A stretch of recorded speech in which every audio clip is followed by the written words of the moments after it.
What if fear no longer had a voice? Not tomorrow, not after years of struggle, but right here, right now, by the time these words reach their end. Imagine every whisper of doubt, every quiet hesitation, every invisible chain that has ever held you back, shattered, not managed, not negotiated with, but completely removed. You were not born with fear. It was taught.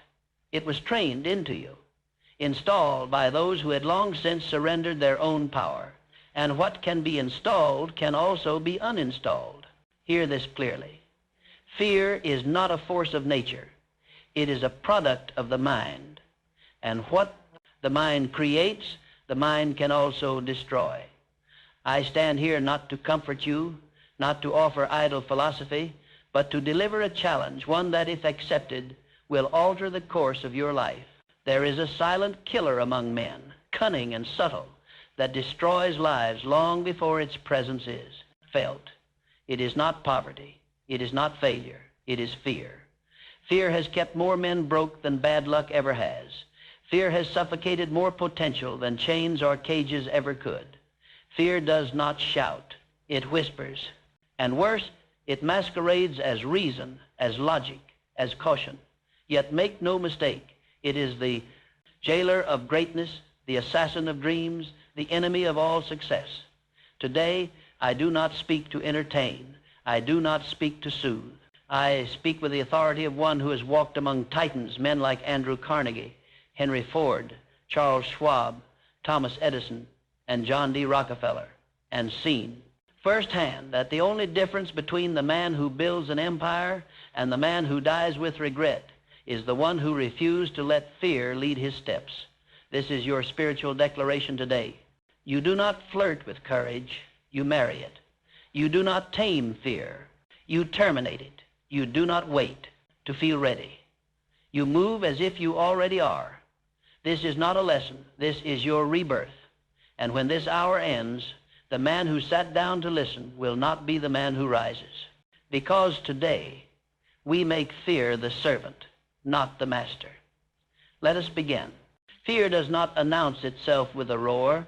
It tiptoes in through habit, slips in through silence, and binds a man by convincing him the rope is part of his own skin. Fear, my friend, is a cunning adversary. It does not strike like lightning. It seeps into your being like fog until you forget what the sun feels like. It rarely names itself. It hides behind words like, I'm being careful, I'll wait until the time is right, I don't want to risk too much, and yet each word is a chain, each pause a shackle. Now is not the time. I need more clarity. Or, what if it goes wrong? Let me tell you plainly, those are not wise thoughts. They are enslaved thoughts. They are the sounds of a man who has forgotten that he commands his mind and now bows to it. I have studied the most powerful men the world has known, and I assure you, none of them were free of fear. What made them mighty was not the absence of fear, but the mastery of it. Let me take you back. When I first sat at the knee of Andrew Carnegie, he did not speak to me of industry or steel. He spoke of thought.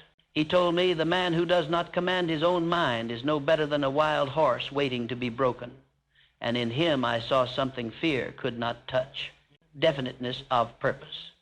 Fear has one aim, to scatter your energy, to make you pause when you should act, to make you hesitate when you should move, to make you think in circles until opportunity slips away. It is a silent thief, and it steals more than action. It steals the identity of the man you were born to become. Consider this. Fear begins as a thought, a whisper, a doubt, a hesitation. If that thought is not seized and replaced, it repeats. And what repeats becomes rhythm. And what becomes rhythm becomes identity. That is how fear conquers nations, not through guns, not through blood, but through minds that surrender their power without a fight. So I must ask you, what fears have you allowed to become habits?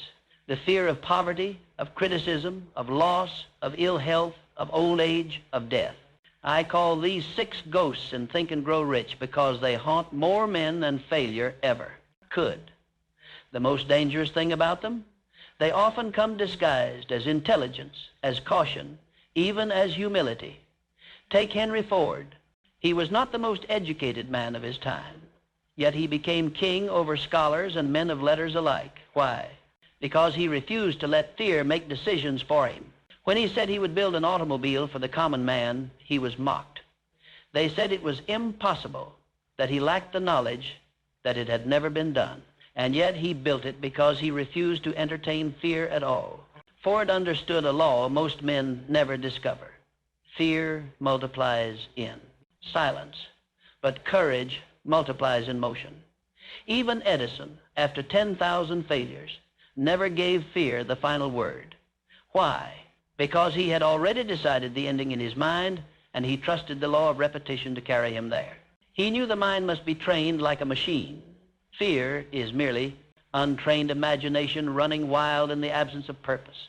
And so I ask you now, what part of your life has fear taken root in? Look closely. Does fear hide in your hesitation to speak with boldness? Does it whisper when you delay the dreams you claim to want? Does it guide your hand when you settle for a life far beneath your design? Do not excuse it. Do not explain it. Name it. Face it. Then replace it. Here is the truth no one will tell you. Fear does not leave the man who tolerates it. It leaves the man who rejects it like poison.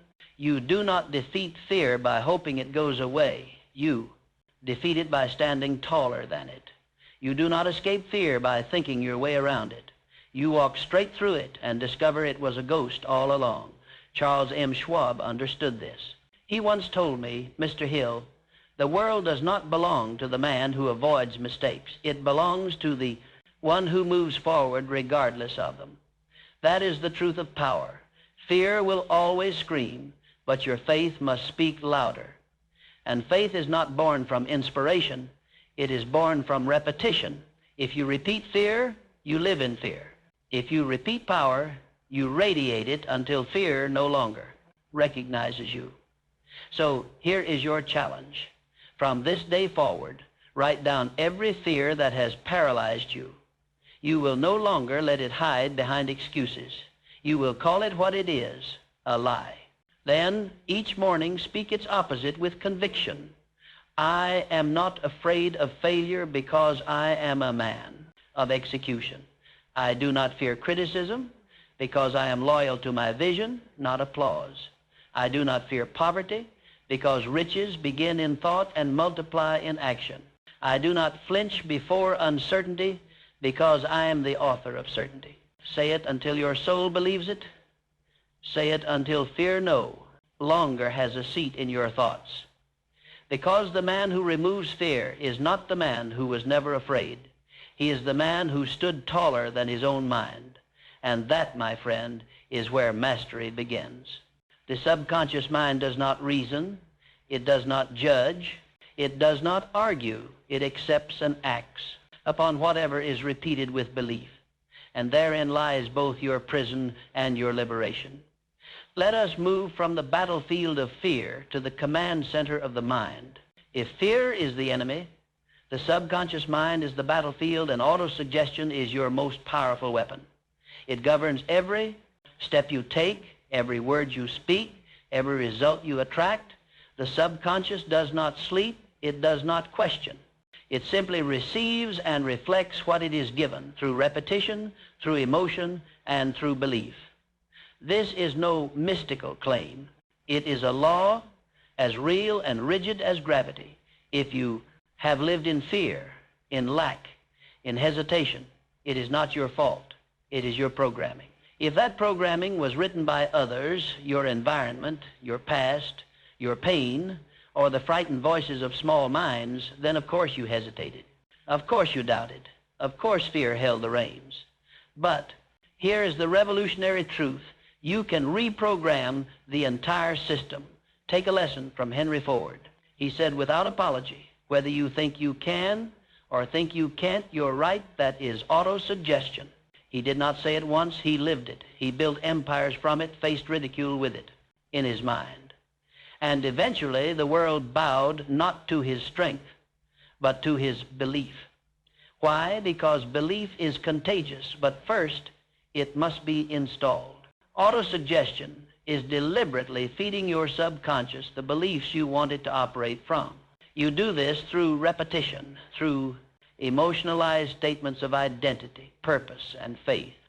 You do it until old beliefs have no oxygen left to survive. You do not beg your subconscious to change. You command it. You do not wish for better thoughts. You install them with force, rhythm, and precision. Ask yourself, what words do you say when no one is watching? That is your reality. Do you say, I'm not ready? Then your subconscious responds, understood, you are not ready. Do you say, I'm afraid I'll fail? Then your subconscious says, understood. Let us avoid risk. Do you say, what if this goes wrong? Then your subconscious prepares you to fail and ensures you miss what could go right. You must speak with new language now. You must say, I am fearless. I execute boldly. I lead my thoughts. They do not lead me. I am the architect of my belief. You speak these truths daily. You write them in ink. You declare them aloud. Not once, not twice, but until they carve a groove so deep in your subconscious that there is no room left for fear to settle. That is how I reshaped my life. That is how every man I studied, Edison, Carnegie, Lincoln, Schwab, Ford, reshaped theirs. Do you think Edison created the light bulb with positive thinking alone? No. He created it by programming his belief so deeply that 10,000 failures could not touch it. Each failed experiment was not a signal to quit. It was a signal to persist. Why? Because the dominant thought in his mind was, the result is inevitable. I only need to persist. And how did he hold that thought? By repeating it, by visualizing it, by training his subconscious to see it as already done. You must do the same. Here is the method. Simple, yet rarely followed with the discipline it demands. Each morning, upon waking before the world, claims your focus, speak aloud, your chief aim, your belief identity, and your fearless command. Repeat with conviction. I am focused, I am powerful, I act without hesitation, my decisions are final, my mission is clear, my identity is certain, I do not wait for the world to confirm me. I confirm myself. At night, just before sleep, when the mind softens and the subconscious is most vulnerable, speak them again and again and again. Not until you are tired, but until you are changed. This practice is not optional. It is not for the weak. It is for the man who desires to become unrecognizable, to rise from the ashes of fear, and to shape his life like clay in his own hands. The man who masters autosuggestion removes fear so completely from his system that hesitation becomes unnatural. His mind no longer seeks escape, it seeks execution. His body no longer responds to doubt, it responds to command. His words know. Longer reflect confusion, they reflect certainty. This is the key, my friend. If you want to become fearless, you must first train your internal voice to speak as if you already are, and the subconscious, the faithful servant it is, will obey. It always does. It always has. What are you feeding your mind? Faith is the foundation of all power. And I do not mean faith in religion or faith, though those may comfort a man. I speak of practical faith, the kind built like a bridge between thought and result. Faith in this sense is not mystical. It is structural. It is the belief in unseen forces, not because you are naive, but because you understand how the mind works. When a man believes in his mission with such intensity that no setback can sway him, that man becomes dangerous to fear itself. Understand this. Faith is not a gift. It is not handed to a man at birth. It is not reserved for the lucky, the strong, or the privileged. No. Faith is a discipline. It is built brick by brick. You lay its foundation by deciding who you are, why you are here, and what you will build before your time is up. Then you reinforce that foundation through repetition, through action, and through purpose that does not flinch under pressure. Consider Andrew Carnegie, the man who became the wealthiest industrialist in American history. He did not start with money. He did not inherit an empire. He began as a boy in a telegraph office. Yet even then, he possessed an unshakable sense of purpose. Carnegie understood that his rise would not be immediate, but he believed beyond logic that every small opportunity, every day of effort, was preparing him for the moment when his definite purpose would meet massive opportunity. And when that moment came, he did not hesitate. He was ready. His faith had already built the roads. This is the power of definiteness of purpose. When you choose a target and burn every other bridge, the universe itself begins to organize around you. Doubt dies in the presence of focus. Fear cannot live inside a man who knows why he is alive. Most men drift. They change their aim with the seasons. One week they desire freedom, the next comfort, the next applause. But the man of purpose does not drift. He is fixed like a compass, unmoved by the winds. He wakes each day not to react, but to execute. Look at Abraham Lincoln. His presidency was forged in the fires of division, the country torn in two, allies wavering, enemies rising. And yet Lincoln held to his mission. His purpose was union. His faith was in liberty. He did not know how long the war would last. He did not know how deep the cost would cut. But he decided early. The end result was non-negotiable. The United States would not fall. Slavery would not survive. And Abraham Lincoln walked in that belief daily, even when the odds whispered otherwise. That is the power of purpose. It strengthens a man's back in the storm. It gives him the ability to stand when others kneel, to speak when others grow, silent, to act when others wait for permission. And make no mistake, you must now decide your purpose. Not a list of goals, not a dream, not a fantasy scribbled in excitement. A single sentence written in fire, the axis of your existence. What will you build? Who will you become? What outcome will you refuse to leave undone? Write it, speak it, memorize it. Make it the last thing you say before sleep and the first thing you speak into the silence of dawn. That is how Charles M. Schwab rose through Carnegie's empire. He was not the most brilliant technician, but he was the most decisive, the most purpose-driven. While others flinched and waited, Schwab acted. He did not dabble. He did not shrink. He gave more than was asked.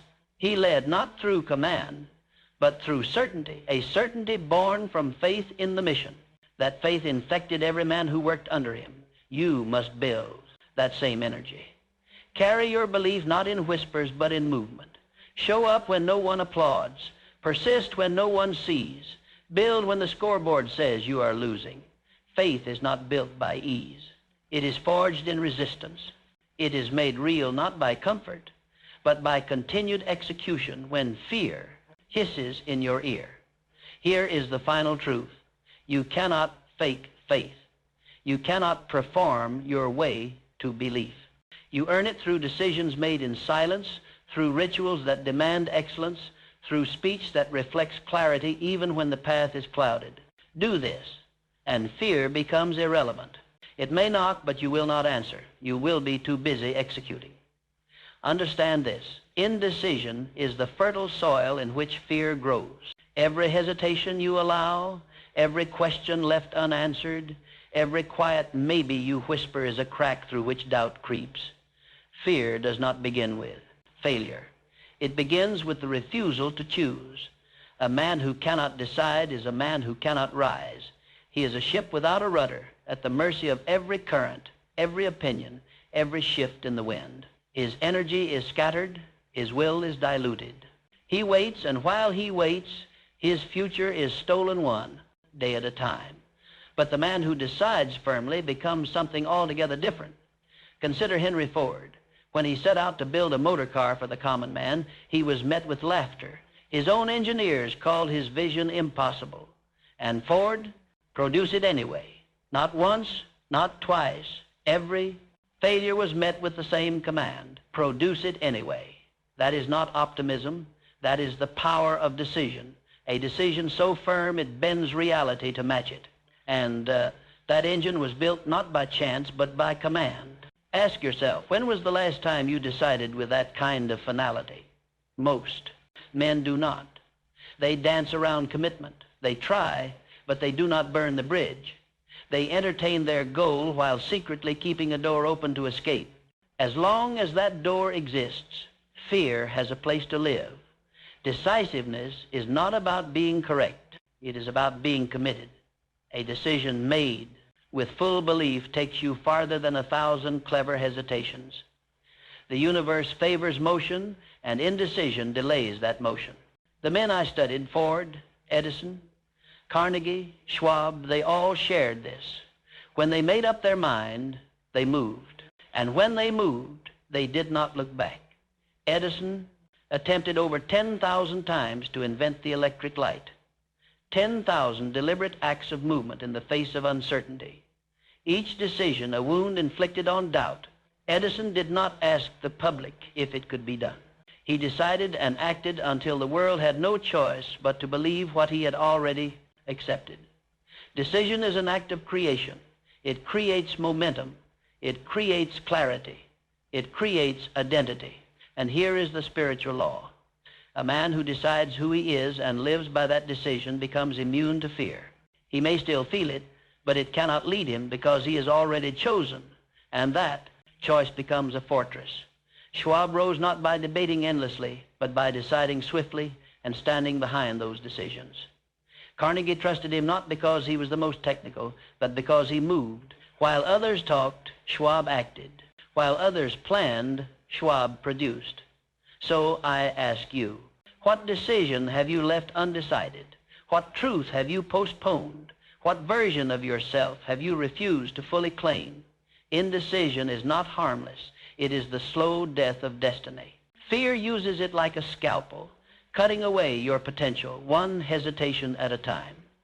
Say this aloud. Wherever I am, I decide quickly. I move without apology. I do not retreat. My word is final because I trust the man who speaks it. Repeat it often. Each repetition replaces the version of yourself that waits with the one who leaves. Every time you hesitate, you teach your subconscious to question you. Every time you decide and act, you train it to say, this man means what he says. That is how self-command is built. From this moment, you are no longer a man who waits. You are a man who chooses. Even when it's unclear, even when it's uncertain, even when the crowd wavers, you choose because you are the architect of your life.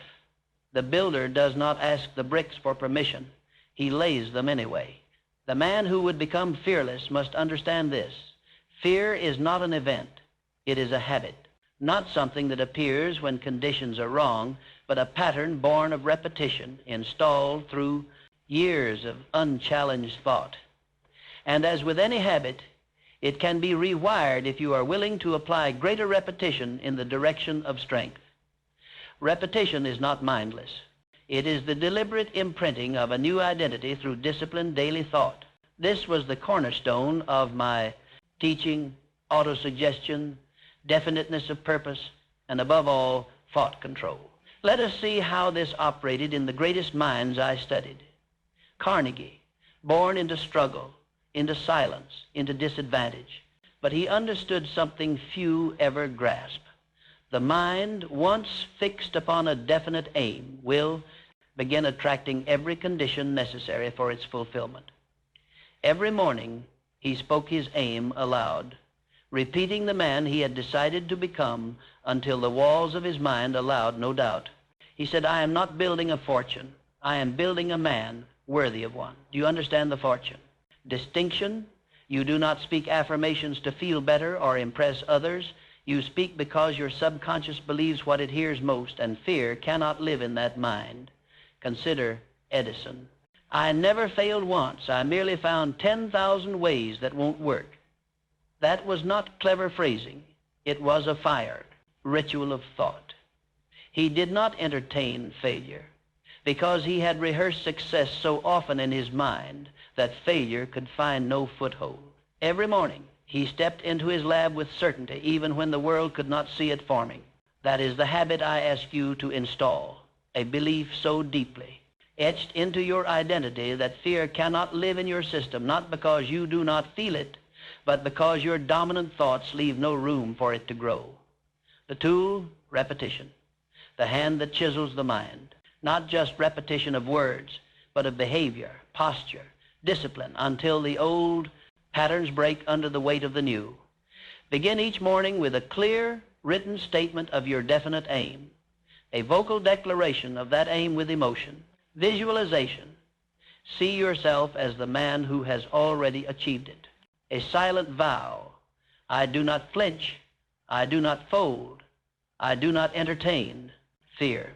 Do this consistently with faith and emotion, and your subconscious mind will be restructured. They will form new grooves in your thinking, and those grooves become your mental roads. Once the roads are paved, your thoughts begin to travel them by default. This is what happened to Henry Ford. He was not the most educated man. He was not the most eloquent, but he had a system, a mental factory, if you will, that produced certainty. When asked how he would solve a problem too complex for him, he said, I do not need to know the answer. I can summon to my mind or to my team any expert I require. The belief that the solution exists is already enough. Do you see what that means? He had already removed fear from the equation because in his mind, failure had no place. He did not fear the unknown. He simply assumed clarity would arrive, and it did, again and again. So I ask you now, what do you rehearse each day when no one is watching, when the world is silent? What words do you whisper to yourself? If those words are filled with doubt, you are programming yourself to fail. If those words are soaked in fear, you are building an identity of hesitation. If those words are careless, scattered, or reactive, your life will mirror them. I instruct you now, take command of the words. Create a script worthy of the man you wish to become. Speak it loudly, daily, repeatedly. I am calm in uncertainty. I am steady under pressure. I am decisive in doubt. I do not fear the outcome. I shape it. Let these lines become your armor. And if they feel strange at first, good, that is the sign you are installing a new identity. Speak them again. Speak them until they feel natural. Speak them until they become you. Remember, your current fear is not the result of this moment. It is the result of every moment that came before, every thought you did not challenge, every belief you accepted without testing it. But today that changes. From this day forward, you will speak like a man who does not negotiate with fear.